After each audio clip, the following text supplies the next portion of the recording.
Hey everybody, I'm Alan with Dad's Playing Games, and this is the second video in a series we're doing on soldier strategies for the game of Frostgrave.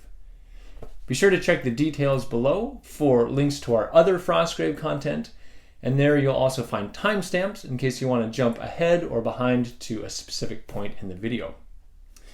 For these videos, I've grouped all the soldiers into different classes, and then within those classes, I will be looking at their costs, their stats and equipment, their various uses, their viability both early in the campaign or late in the campaign, and then I'll be comparing the soldiers amongst the other soldiers in that specific class. For this video, I will be discussing the Basic Bowmen, which are archers and crossbowmen.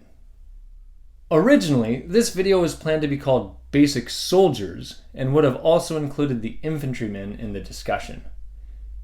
Even though that soldier is in the same cost bracket as the Basic Bowman, it felt like comparing apples to oranges, as the infantryman is a melee soldier with a two-handed weapon, and he fulfills an entirely different role than either the archer or the crossbowman.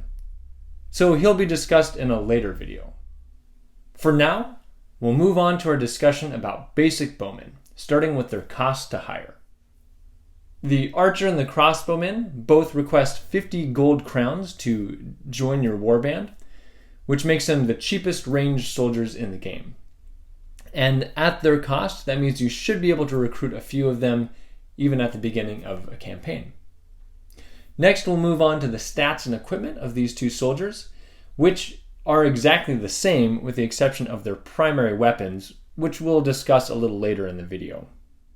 These two soldiers both have a move of 6, a fight of +2, a shoot of +2, a will of +0, and 10 health.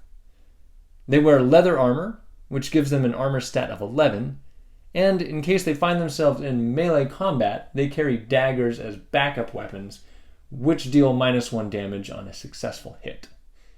So, as mentioned a moment ago, the thing that sets these two soldiers apart is the type of bow they carry. An archer carries a standard bow, and the crossbowman carries a crossbow. Both weapons have a range of 24 inches.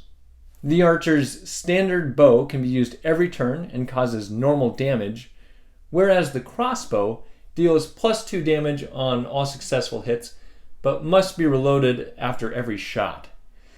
This reload uses up one of the crossbowman's 2 actions on his turn. As far as the uses for these bowmen, having access to shooting attacks is very useful in this game for a few different reasons. The most obvious reason being because you can attack someone who's not standing right next to you. A benefit shooting attacks have over close combat is that when you make a melee attack, there's a chance your attacker will take damage. With a shooting attack, no matter how low you roll or how high your opponent rolls, your bowman will never take damage. One very useful ability of a ranged attacker is the ability to pin down enemy spellcasters. Most of the spells in this game that target the opposing warband require a line of sight.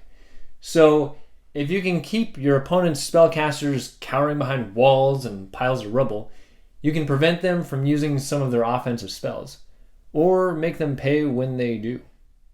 When bowmen end up in melee combat, they're okay. They have a fight of +2, which means they're better than a thief, but they carry a dagger instead of a hand weapon, so it means they'll cause slightly less damage than a thug would in combat. They do wear leather armor though, which means when they do take damage, it's 1 less than a grunt would take. When my bowmen find themselves in melee combat and win, I usually try to push my opponent out of combat or push myself out of combat so that on my next activation, my bowman can basically make a point-blank ranged shot rather than facing further melee combat. Another thing to keep in mind with any type of ranged soldier is the encumbrance penalty for carrying treasure. This penalty causes a soldier to suffer a -1 penalty to their fight stat while they're hauling treasure around. But as near as I can tell by searching the book and online, this penalty does not affect the shoot stat, which means your ranged soldiers can be just as effective at shooting their targets as they were before they picked up the treasure. So these are the uses that the basic bowmen, or really just about any type of bowman, have in common. So now we're going to look at these two specifically, starting with the archer. Their shooting attacks are somewhat weak. They only have a shoot of +2, and with no damage bonus, it's hard for them to kill a target in one hit. However, being able to move and shoot every round is helpful as they navigate the ruins of Frostgrave.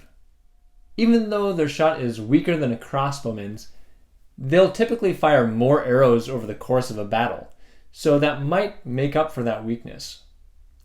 If you're using the optional wounded rule that's found in the core book, I would say bows get a little better, because even though it's hard to kill an opponent with their shot, it's not too hard to wound them. And if you can do that from clear across the battlefield early in a game, you can render a soldier basically useless, as they won't be able to move enough to even get around the board. With crossbowmen, since they have to reload between shots, it's good if you can find them a nice vantage point, either some high ground or just a spot where they can see a long distance. So that way they can stay in one place and kind of camp as they rain down arrows or offer suppressing fire to important locations on the board. And the +2 damage they deal over a standard bow is quite powerful in this situation. If your playgroup tends to leave the battlefield fairly open, crossbowmen can do quite well. But the rulebook does recommend greatly limiting line of sight, filling the board with lots of terrain. That can make camping somewhere kind of difficult. One other thing to keep in mind is the main goal of Frostgrave is to secure treasure and get it off the board. The fact that crossbowmen have to use an action to reload their crossbow means that having an entire warband of crossbowmen might not be the most effective way to get that treasure off the board.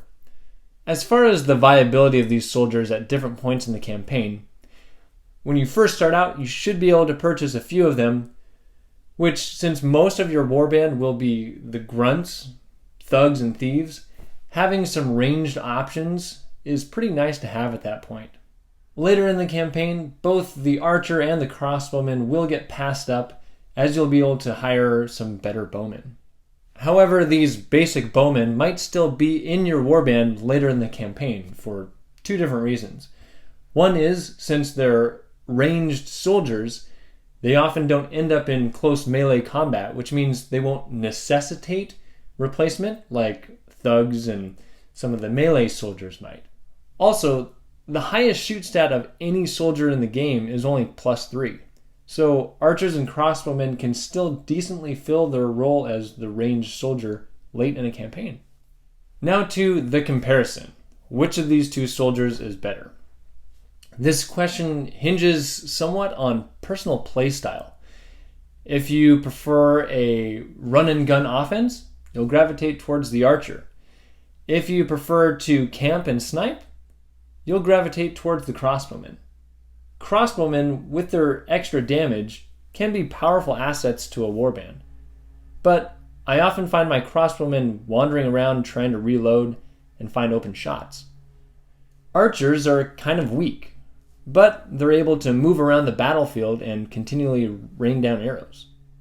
Since the rules do call for heavily covering the battlefield with terrain, and mobility is key for removing treasure, I vote that the versatility of the archer makes them the better of the two soldiers.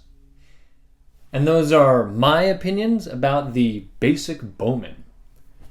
As always with these strategy videos, I'm interested to know your thoughts and experiences with these soldiers, whether you agree or disagree with my assessment, or if you have any questions about these soldiers. So please feel free to leave some comments below, and while you're at it, you can click like or subscribe so you can keep up with all the content that Dad's Playing Games is releasing. And with that, I'm Alan with Dad's Playing Games, and we'll see you on the next video.